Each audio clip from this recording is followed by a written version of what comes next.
नमस्कार, मैं हूं श्वेता सिंह और आप देख रहे हैं आज तक। देश में 2 चरणों का चुनाव हुआ है और बात अभी से घूमकर धर्म पर आ चुकी है। दरअसल जब चुनावों की शुरुआत होती है तो हर पार्टी इस बारे में बात करती है कि उसने कितना काम किया या फिर आने वाले समय में वो कितना काम कर सकती है। फिर बात यहां तक पहुंची कैसे और क्यों, इसी मुद्दे पर पेश है श्वेत पत्र।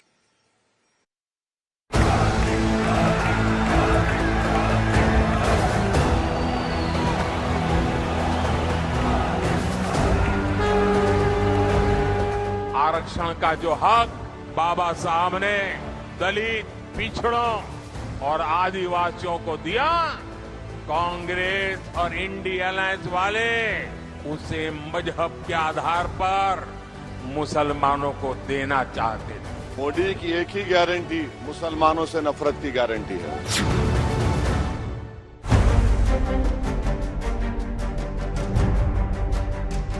मेरी माताओं बहनों, ये आपका मंगल सूत्र भी बचने नहीं देंगे, यहां तक जाएंगे बेटा। कांग्रेस के मैनिफेस्टो में कहीं भी मैं ये चुनौती करता हूं प्रधानमंत्री, कहीं मुसलमान या हिंदू कोई इस तरह का शब्द हो तो हमें बताएं। हिंदू व्यक्ति का उसका गला काटकर उसकी हत्या करी जाती है, वो कांग्रेस की सरकार इसके खिलाफ बढ़ चढ़कर नहीं बोलती। अगर बेरोजगारी बढ़ रही है तो सबसे ज्यादा नुकसान किसका है? हिंदुओं का। महंगाई बढ़ रही है तो सबसे ज्यादा नुकसान किसका है? हिंदुओं का।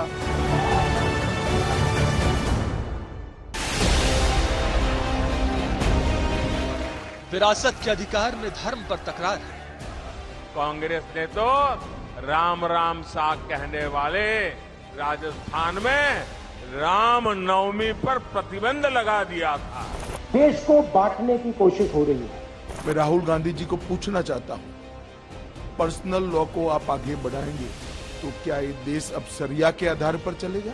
सबके लिए हमने दिया है और जो चीजें सबको मिलते हैं वो हर एक को मिलता है। जाति के जंग में भी मजहब पर तनी तलवार है।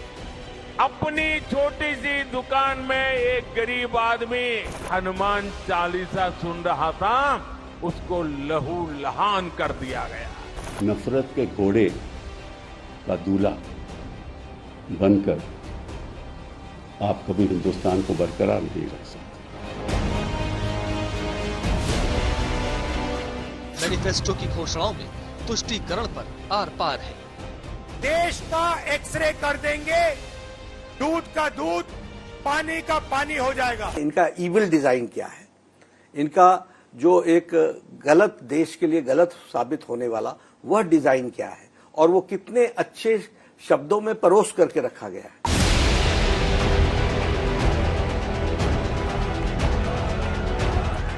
बीजेपी कांग्रेस पर तुष्टीकरण के आरोपों को लेकर तीखी हमलावर है। ये कांग्रेस का मैनिफेस्टो कह रहा है कि वो माताओं बहनों का सोने का हिसाब करेंगे, उसकी जड़ती करेंगे, जानकारी लेंगे और फिर उस संपत्ति को बांट देंगे और उनको बांटेंगे जिनको मनमोहन सिंह जी की सरकार ने कहा था कि संपत्ति पर पहला अधिकार मुसलमानों का है। I said minorities, particularly the Muslim minorities, if they are poor, they have prior claims on the resources of the country. Congress समेत पूरा विपक्ष बीजेपी पर वोटों के लिए सांप्रदायिक ध्रुवीकरण के आरोपों के साथ आक्रामक है और इतने भौकलाए गए हैं, इतने परेशानी में हैं, इतने पीड़ित हैं कि वो अभी नए भाषा का इस्तेमाल कर रहे हैं। ध्रुवीकरण हमेशा उनका हथियार रहा है, पर इस बार जिस भयंकर तरीके से खुलेआम ध्रुवीकरण की भाषा इस्तेमाल कर रहे हैं और जिस तरीके से वो झूठ फैला रहे हैं, मैं समझता हूं जरूरी है इसका खंडन करना। कोई भी पार्टी की सरकार होती है, चाहे वो राज्य में हो चाहे केंद्र में हो, लेकिन पार्टियों को इस बात का भरोसा नहीं होता है कि सिर्फ विकास के कामों पे अगर वो वोट मांगे तो जीत सुनिश्चित होगी। उन्हें लगता है विकास के कामों की लोग सराहना तो करते हैं लेकिन जीत सुनिश्चित नहीं होती है। तो कोई धर्म का सहारा लेता है, कोई जाति का सहारा लेता है। हर पार्टी का अपना एक आदर्श, एक आइडियोलॉजी, एक उसकी विचारधारा होती है। कांग्रेस की अपनी विचारधारा है, उसका जो वोट बैंक है वो अपने वोट बैंक के लिए काम करती है। अब उनको शब्दों में कैसे घेरना है ये दोनों पार्टियां बहुत अच्छे से जानती है। 5 चरण का चुनाव अभी बाकी है। चुनाव प्रचार आक्रामक होता जा रहा है, पर सांप्रदायिक ध्रुवीकरण से क्या चुनावों पर असर पड़ता है? और पड़ता है तो कितना? संप्रदाय, धर्म, मजहब वाली सियासत की क्या एक ही पार्टी दोषी है, या किसी न किसी रूप में सबकी राजनीति कटघरे में है?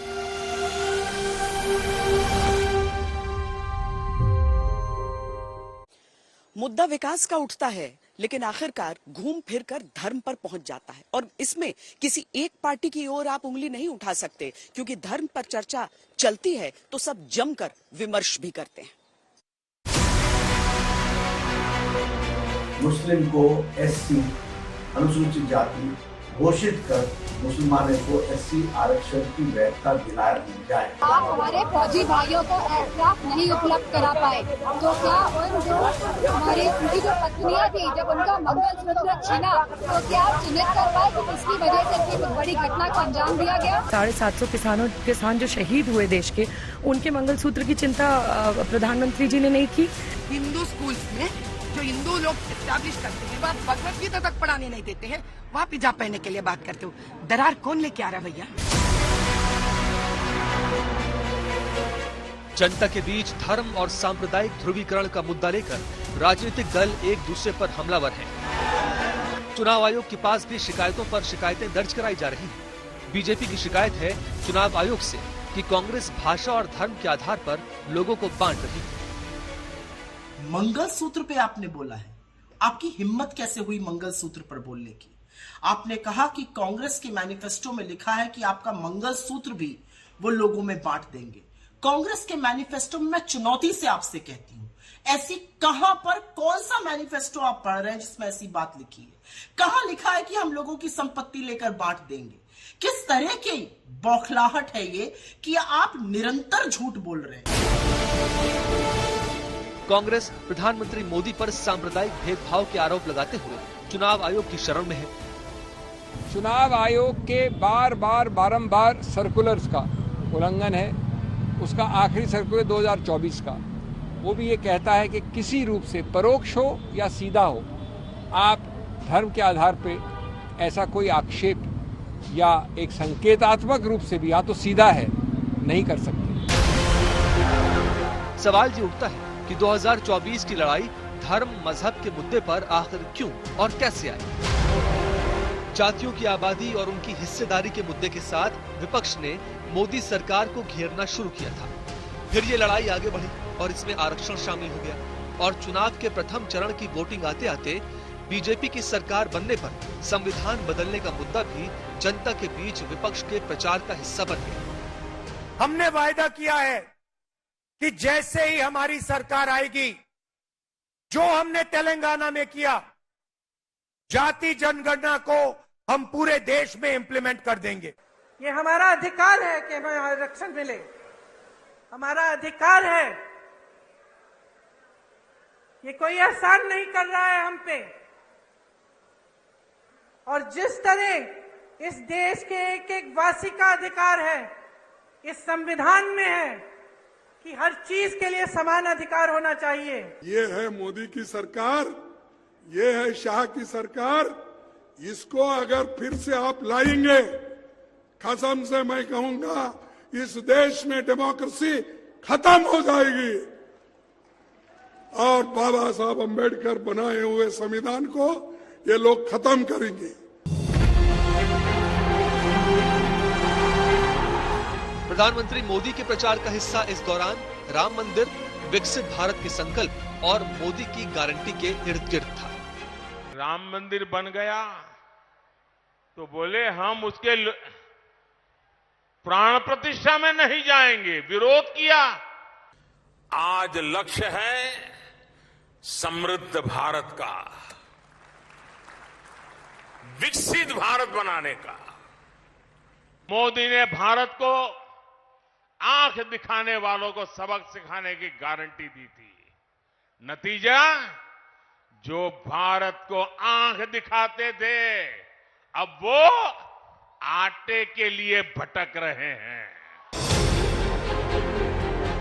प्रथम चरण के अपेक्षाकृत सुस्त मतदान के बाद बीजेपी कांग्रेस के मैनिफेस्टो को आधार बनाकर रणनीति बदलती दिखी।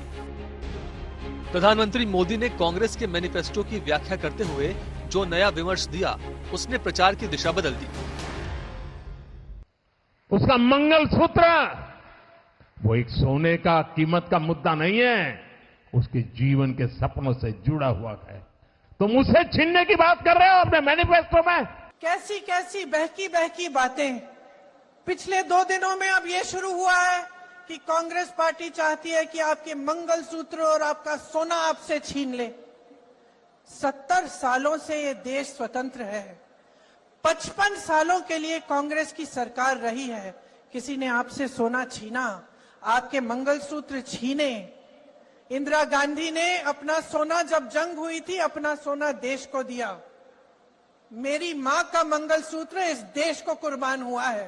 कर्नाटक की कांग्रेस नेतृत्व की सरकार ने जिस तरीके से पिछड़े वर्ग के आरक्षण के लाभ में जबरदस्ती मुस्लिमों को घुसेड़ करके और उनके अधिकार में बंदरबांट करने और उसमें लूट करने की शुरुआत प्रारंभ की है, ये सभी संदेह पैदा करता है। और बीजेपी के लोगों को मंगलसूत्र से बड़ी बात है कम से कम नौकरी नौजवानों को दे दें, जिससे उनकी भी शादी हो जाए। जिन नौजवानों की शादी नहीं हो रही है उनसे मंगलसूत्र क्या पूछ रहे हो आप? इस सब के बीच विरासत का मुद्दा ऐसा उछला कि प्रचार की पूरी गति ही बदल गई। कांग्रेस वालों ने घोषणा की है कि मृत्यु के बाद ये जो आपकी संपत्ति है उसमें से सब आपके संतानों को नहीं मिलेगी।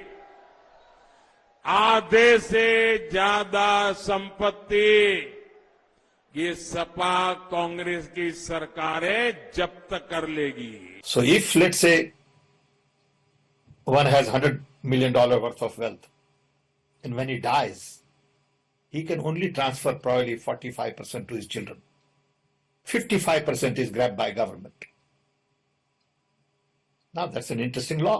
These are the kind of issues people will have to debate. अब जब प्रधानमंत्री जी ने ये मुद्दा उठाया, राहुल गांधी, सोनिया गांधी और पूरी कांग्रेस बैकफुट पर आई कि हमारा मकसद ये नहीं है। परंतु आज शाम पित्रोड़ा जी के बयान ने कांग्रेस का मकसद देश के सामने स्पष्ट कर दिया है। अगर देखा जाए तो कांग्रेस को कटघरे में खड़ा करने की कोशिशों के साथ ही बीजेपी अपने ही चुनावी मुद्दों पर नई धार दे रही है। मंगलसूत्र की बात से हर जाति की महिलाओं को साथ लाने की कोशिश, आरक्षण की बात से ओबीसी, एससी, एसटी को साधने की कोशिश, विरासत पर विवाद से राष्ट्रवाद की भावना को उकेरने का नया प्रयास। दरअसल धर्म के नीचे जातियों के भेद हल्के पड़ जाते हैं, इसीलिए चुनावी दल कोई हो किसी न किसी तरह धर्म को एजेंडे में अपने हिसाब से फिट करने की कोशिश करता है। जनता के बीच भी धर्म का मुद्दा भावनाओं को जगाने के लिए उत्प्रेरक का काम भी करता है। जैसे ही कांग्रेस का मैनिफेस्टो रिलीज हुआ, वैसे ही बीजेपी की तरफ से प्रहार किया गया। पीएम ने कई मंच से ये कहा कि ये कांग्रेस का मैनिफेस्टो नहीं है बल्कि मुस्लिम लीग का मैनिफेस्टो है। और दूसरे चरण के ठीक पहले बीजेपी जबरदस्त हमलावर हो गई।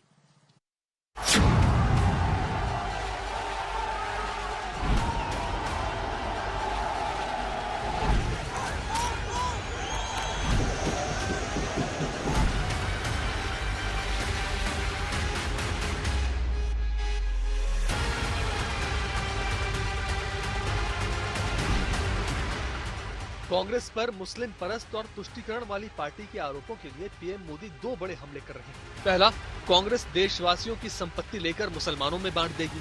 दूसरा, कर्नाटक में ओबीसी के आरक्षण में मुसलमान धर्म के सभी लोगों को शामिल कर दिया गया है। धर्म के आधार पर आरक्षण नहीं दिया जा सकता और इसलिए कांग्रेस ने धोखेबाजी की। खुद बाबा साहब आंबेडकर की पीठ में छुरा भोंक दिया। चुनावी समय है तो हर बाल की खाल निकलती भी है और मुद्दा भी बनता है। कर्नाटक में ऐसा क्या हुआ है जिसे पीएम मोदी मुद्दा बना रहे हैं और कांग्रेस उस पर बयान दे रही है? ಚಿನ್ನಪ್ಪರೆಡ್ಡಿ ಆಯೋಗ ಶಿಫಾರಸು ಮಾಡಿತ್ತು ಮುಸ್ಲಿಮರಿಗೆ 4% ರಿಸರ್ವೇಶನ್ ಕೊಡಬೇಕು ಅಂತ. ಬಿಜೆಪಿ ಸರ್ಕಾರ, ಬಸವರಾಜ ಬೊಮ್ಮಾಯಿ ಅವರ ಸರ್ಕಾರ ಅದನ್ನ ತಗದಾಕಿತು.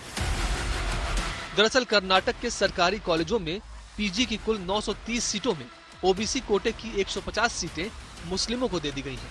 कर्नाटक में मुस्लिमों को 4% आरक्षण है, लेकिन 150 सीटें 16% से अधिक है। इसी से ये आरोप बीजेपी लगा रही है कि कर्नाटक में मुस्लिम धर्म को ही ओबीसी कोटे में शामिल किया जा चुका है। बीजेपी के साथ राष्ट्रीय पिछड़ा आयोग भी इस तरह के आरक्षण को लेकर कर्नाटक सरकार पर हमलावर है। करीब करीब इसमें 16% से अधिक माइनॉरिटी जातियों को सीटें मिली है, जो कि 4% मिलनी चाहिए। 4 गुना मिली है।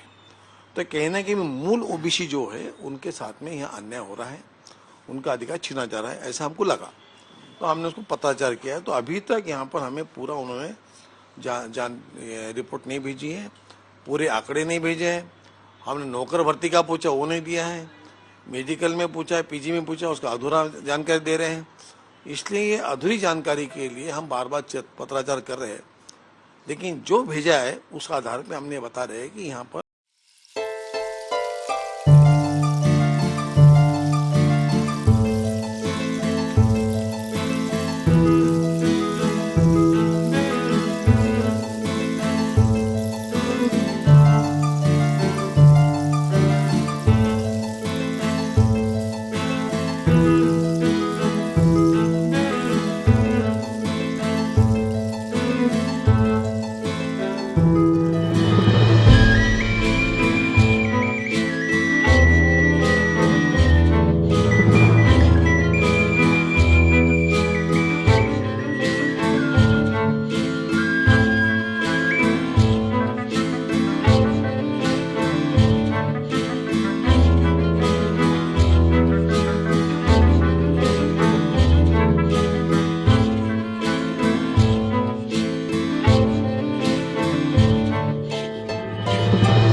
कैटेगरी में 4% और 3B में 5% आरक्षण मिलता है। इस हिसाब से कर्नाटक में कुल 883 जातियों और उपजातियों को ओबीसी में 32% आरक्षण मिलता है। सवाल 2B श्रेणी वाले हिस्से को लेकर उठ रहा है कि जब कैटेगरी 1 में 17 और 2A में 19 कुल 36 मुस्लिमों की पिछड़ी जातियों को 19% आरक्षण मिल रहा है, तो कैटेगरी 2B में मुस्लिम धर्म को 4% ओबीसी कोटा क्यों दिया जा रहा है? दरअसल ये वही 4% कोटा है जिसे बोम्मई सरकार ने खत्म करके लिंगायतों और वोक्कलिगा में बांट दिया था। उसे फिर कांग्रेस सरकार ने खत्म करके मुस्लिमों को दे दिया है। कांग्रेस का असली फेस यही है। वह इस देश की हर संस्था, हर व्यवसाय में डिवीजन करना चाहती है। भारतीय जनता पार्टी ने हमेशा इसका डटकर विरोध किया है और हमेशा पूरी ताकत से हम इसका विरोध करेंगे। और साथियों, इस बार के मैनिफेस्टो में फिर कांग्रेस ने सरकारी नौकरियों में रिलीजियस माइनॉरिटीज के लिए रिजर्वेशन का संकेत दिया है। राज्य की 12.92% आबादी वाले मुसलमानों को ओबीसी के 32% में से कैटेगरी 1 में 4%, कैटेगरी 2A में 15% और कैटेगरी 2B में 4% मिलाकर यानी कुल 23% का आरक्षण मिल रहा है।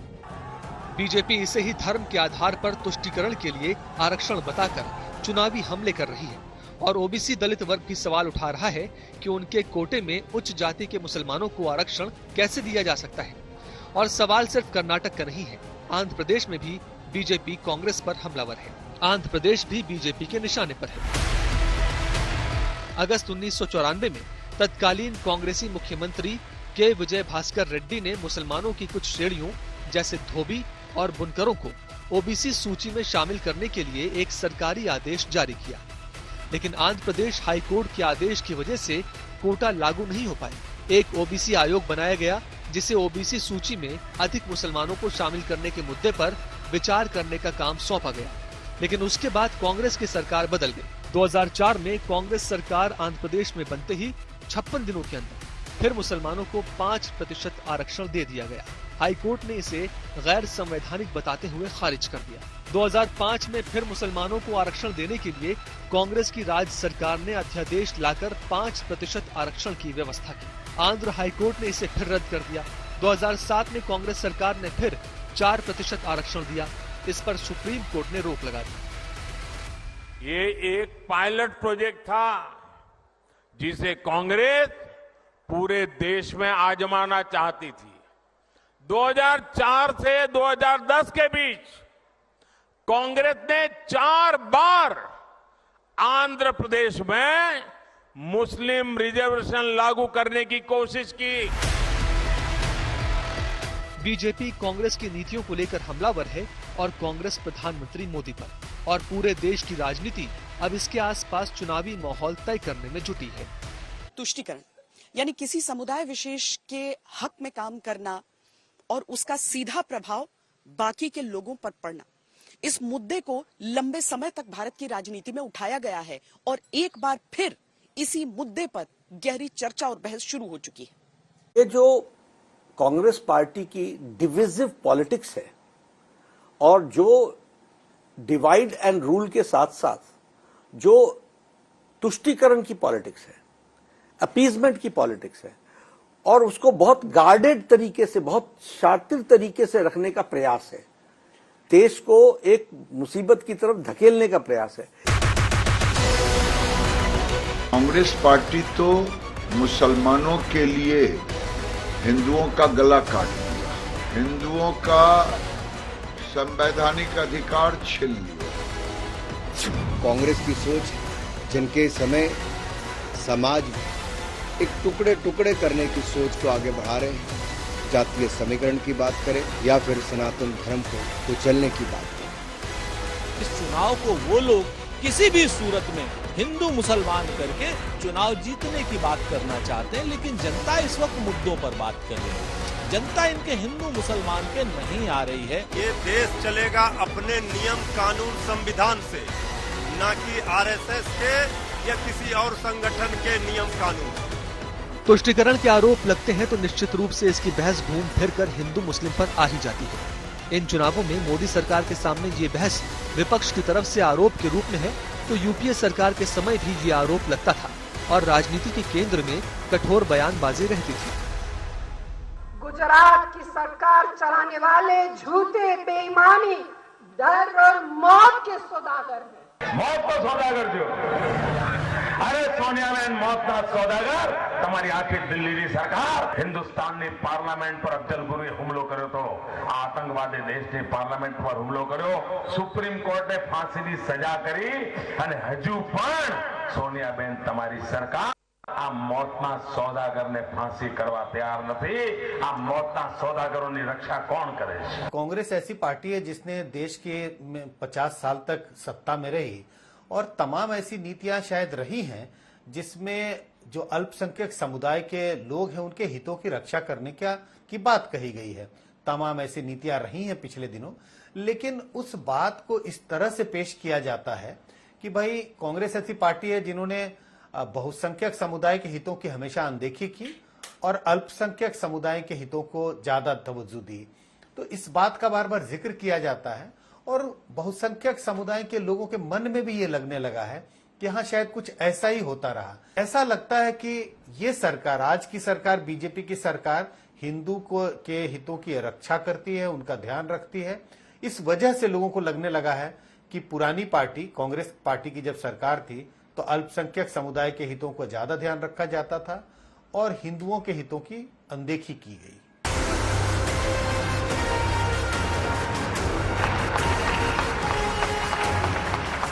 2004 में यूपीए 1 की सरकार बनी, तब एनडीए सरकार में बनाया गया पोटा कानून तत्काल प्रभाव से समाप्त कर दिया गया।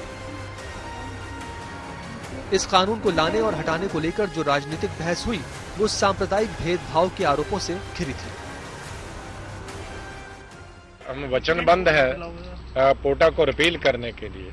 हम सोचते थे कि इसी सेशन में रिपील हो, लेकिन इस सेशन में रिपील नहीं हो तो सरकार को कोई रोक नहीं सकता है ऑर्डिनेंस लाने में। बिजनेस एडवाइजरी कमेटी में रखा जाता है कोई विषय ना, फिर वो स्टैंडिंग कमेटियों में जाता है, तो ना तो स्टैंडिंग कमेटी में रखा ही नहीं गया तो स्टैंडिंग कमेटी में कहाँ जाएगा। मनमोहन सरकार में एक बिल भी काफी चर्चा में रहा था।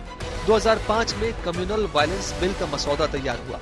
इस बिल के मूल में दंगों की रोकथाम के लिए ये प्रावधान बनाया गया था कि दंगा प्रभावित क्षेत्र में दंगों के लिए बहुसंख्यक आबादी को जिम्मेदार ठहराया जाएगा।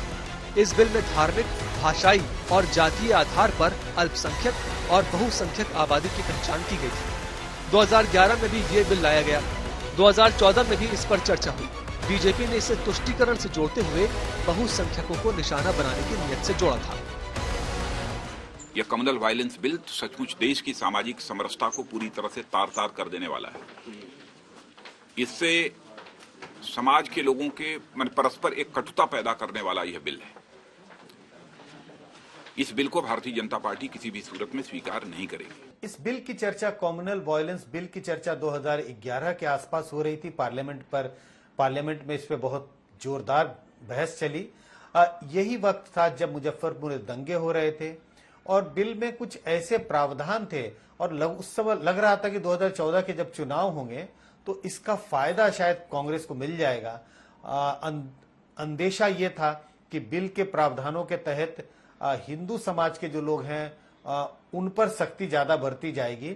इस वजह से बीजेपी ने इस बिल का विरोध किया और हम सबको पता है ये बिल पार्लियामेंट में फिर पास नहीं हो पाया। 2024 के चुनावी दायरों में अब भी वही बहस है, तुष्टीकरण के वही आरोप है, सांप्रदायिक ध्रुवीकरण करने के वही आक्षेप है। चुनावों के चरण बीत रहे हैं और राजनीति मुद्दों की जमीन पर वोटों के बीच बो रही है। 3 दशक पहले ये नारा लगाया जाता था कि जो हिंदू हित की बात करेगा वही देश पर राज करेगा, लेकिन फिर भी ध्रुवीकरण की जब भी बात आई तो अल्पसंख्यकों की बात आई। बहुसंख्यकों के साथ ध्रुवीकरण शब्द कभी नहीं जुड़ा जब तक 2014 के बाद रिवर्स पोलराइजेशन की बात नहीं शुरू हो गई। देश में राम के अस्तित्व पर प्रश्न चिन्ह लगाए जाते थे, उसका परिणाम क्या हुआ? हमारे धार्मिक, सांस्कृतिक स्थान और नगर पीछे छूटते चले गए। भारत में कभी मुस्लिम वोट बैंक नहीं रहा ना रहेगा। भारत में हमेशा हिंदू वोट बैंक और हिंदू वोट बैंक ही रहेगा भारत में।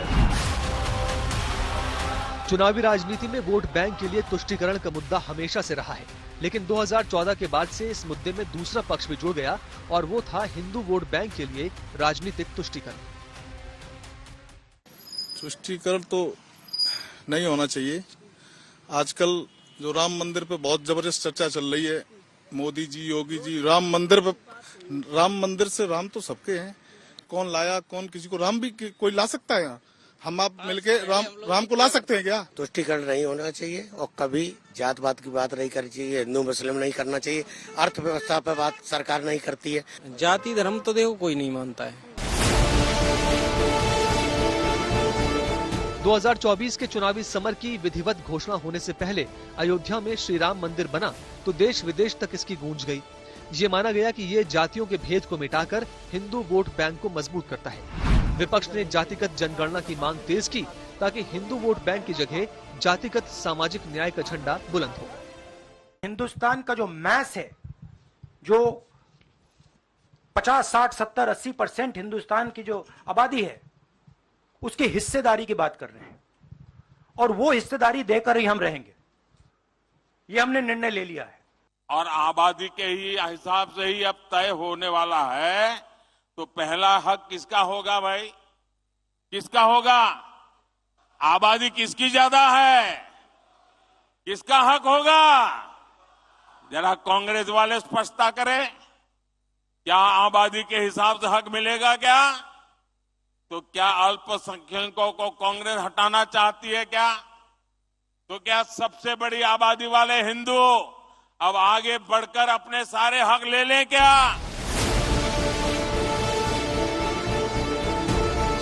प्रधानमंत्री मोदी अयोध्या मंदिर में प्राण प्रतिष्ठा समारोह में शामिल हों, काशी में गंगा आरती करें या देश के किसी हिस्से में मंदिर जाएं, विपक्ष इसे हिंदू वोट बैंक की राजनीति से जोड़ता है। हरि जय जय राम कृष्ण हरे। दोनों ही मुख्य राष्ट्रीय पार्टियां, चाहे कांग्रेस हो या बीजेपी, एक दूसरे पर ध्रुवीकरण करने का आरोप लगाती है। भाजपा कांग्रेस के मैनिफेस्टो में SC, ST, OBC के साथ माइनॉरिटी को जोड़ दिए जाने को तुष्टीकरण के रूप में देखती है, तो वहीं कांग्रेस प्रधानमंत्री मोदी की पूजा अर्चना और उनके राजनीतिक बयानों को सांप्रदायिक ध्रुवीकरण से जोड़ती है। 10 साल में कहीं सुना है कि मनमोहन सिंह जी ने कभी कहा किसी की मंगलसूत्र छीनने की? कभी उन्होंने किसी के बारे में बुरा लफ्ज कहा?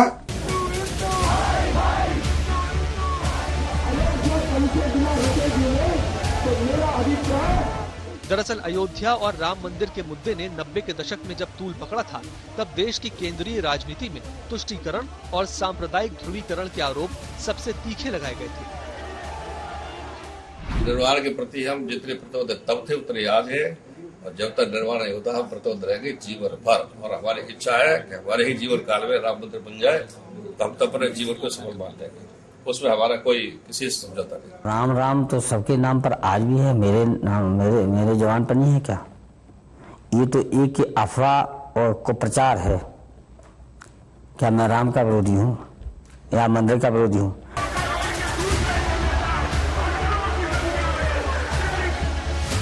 नब्बे के दशक को राजनीति में धर्म को प्रमुखता से शामिल किए जाने का कालखंड माना जाता है, लेकिन इसकी कहानी आजादी के साथ शुरू हो गई थी। 1948 में फैजाबाद में उपचुनाव होने थे। कांग्रेस ने समाजवादी नेता आचार्य नरेंद्र देव के सामने साधु राघव दास को खड़ा किया। इन चुनावों के केंद्र में अयोध्या का राम मंदिर था। इस लड़ाई को धार्मिक और नास्तिक, राम स्नेही और राम विरोधी के बीच की लड़ाई कहकर प्रचार किया गया।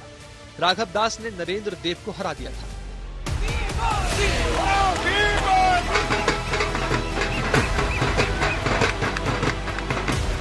धर्म का मुद्दा हमेशा अल्पसंख्यक और बहुसंख्यकों के बीच एक खाई बना देता है।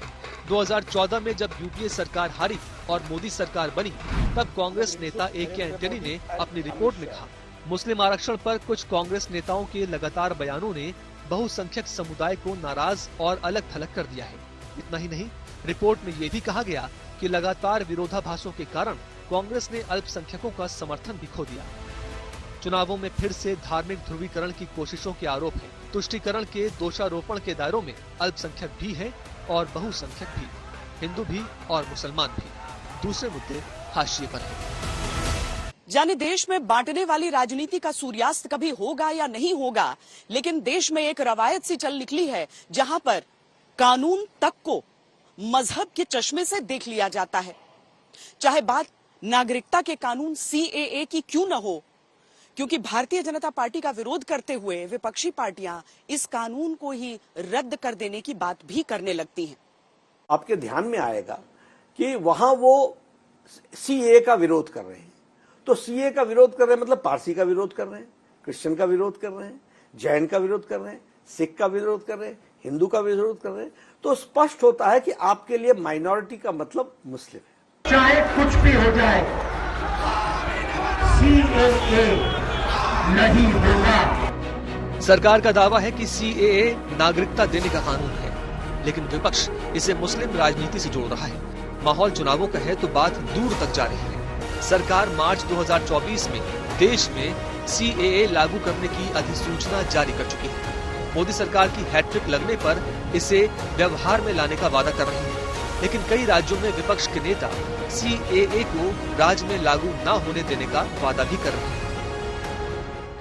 एक और तो दीदी आप घुसपैठ करा रही हो और घुसपैठियों को घुसा रही हो, और दूसरी ओर शरणार्थियों की नागरिकता का विरोध करती। আমার ইচ্ছে সর্বধর্ম সমন্বয়, আমার ইচ্ছে আপনাদের নিরাপত্তা, আপনাদের জীবন, no NRC, no CAB, no uniform civil code, সব মানুষের অধিকার তার নিজস্ব অধিকারের মতো থাকবে।